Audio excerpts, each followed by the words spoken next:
Salut tout le monde, c'est Enzo, j'espère que vous allez bien, moi ça va nickel. Aujourd'hui on se retrouve pour une toute nouvelle vidéo. Oh, ça fait un moment, mais je crois qu'avec ce qui est au-dessus vous avez deviné où on en est avec la voiture. Donc je vais vous montrer ça tout de suite et vous expliquer où on en est. Alors ouais, il y a eu des modifs. C'est clair que là, ça plus ça, il y a eu du changement depuis le temps. Donc ce que j'ai fait dessus, déjà ça se voit, collecteur en inox pour 3 GTE. Donc j'ai acheté d'occasion, c'est un gars qui l'avait fait faire lui-même. Donc il me plaît bien. Mais le gros du gros, c'est l'échangeur qui se retrouve juste là. Donc il est vraiment balèze. Et ça a été clairement pas une partie de plaisir à installer ça parce qu'ils vendent ça pour kit SC185 et SC205. Mais franchement, on est clairement obligé de faire des modifications. Donc là, j'ai dû faire ça, le passer là, le couper là. Alors c'est normal que ça soit coupé en vrac comme ça. Parce que je vais vous expliquer autre chose après. Donc voilà, ça passe là. Ça remonte juste là. Là aussi, c'est coupé à l'arrache. Mais je vais vous expliquer pourquoi. Ça revient là. Là, ça se branche sur le turbo. Donc rien de plus simple. Et là, après, ça part de l'admission. Donc là, je suis en train de faire une patte sur mesure. Qui descend là. Hop. Ça passe là. Arrivé là. Et là, ça se rebranche dessus. Et là, j'ai été obligé de faire des pattes. Donc là, j'ai pris des cils en bloc. De bar stop de MR2. Ouais. Truc qui ne nous servait plus. Que j'ai mis ici. Où j'ai fait faire des pattes aussi. Que je me suis amusé à faire. Donc voilà. Donc voilà ce que ça donne avec le pare-choc mis à peu près, bon là je l'ai posé mais c'est pas censé être comme ça, mais bon ça donnera cet effet là. Alors pourquoi je vous ai dit que c'était pas grave que ça soit découpé à l'arrache, parce que au final cette caisse là je vais pas m'en servir. Elle est vraiment trop attaquée par la rouille pour pouvoir m'en servir, donc c'est gênant. Donc voilà, je vais pas prendre de risque à la refaire celle-ci, même si c'est faisable, mais vu à la vitesse que ça peut prendre, avec les contraintes que ça a, dans les virages et tout, parce que bah, c'est une voiture qui est à la base de rallye, donc qui marche. Ça aurait été trop dangereux de tout découper, tout ressouder, parce que j'ai découpé au niveau de la rouille et je vais vous montrer ça, c'est vraiment parti loin. Donc ça serait vraiment trop dangereux de la découper quasiment en deux pour la ressouder. Donc je vais vous montrer ça.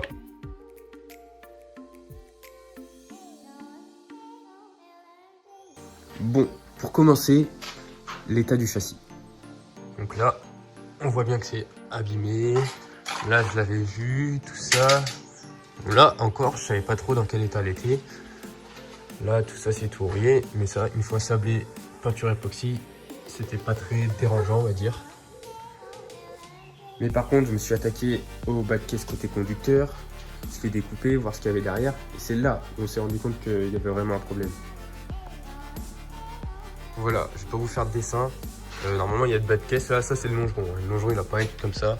Le longeron, il est mort. Enfin, voilà. Il a fallu l'enlever, en remettre un autre. C'est vraiment trop dangereux. Là, il y a toutes les points de fixation du châssis qui se reprend là. Tout ça, c'est vraiment rouillé. Enfin, là, j'avais découpé le plancher pour en remettre un, mais ça encore, c'est pas gênant. Mais franchement, ce qui me gêne, c'est le longeron. Si c'est pour l'enlever, en mettre un autre, le découper à moitié et tout, c'est vraiment trop dangereux de rerouler avec une bagnole comme ça. Même à l'intérieur, il est rouillé. C'est pas que de la rouille de surface, hein. Ça passe vraiment à travers.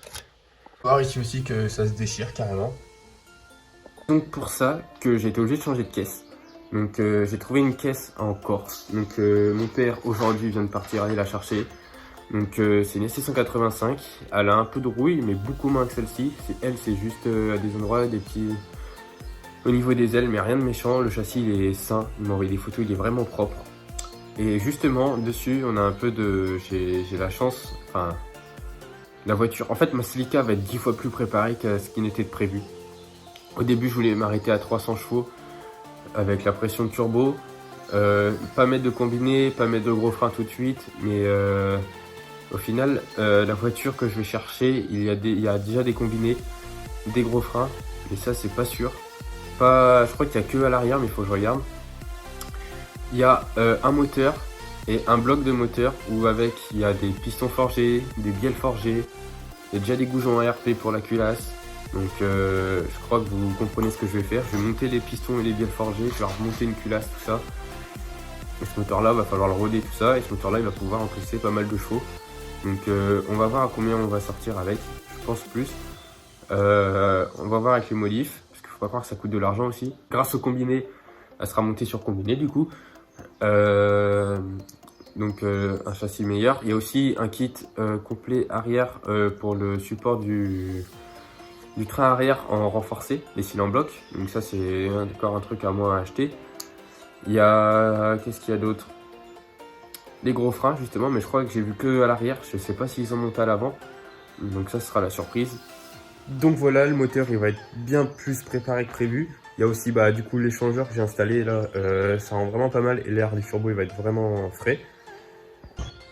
J'ai aussi reçu quelques pièces, donc ça c'est des poulies allégées tout en aluminium en fait.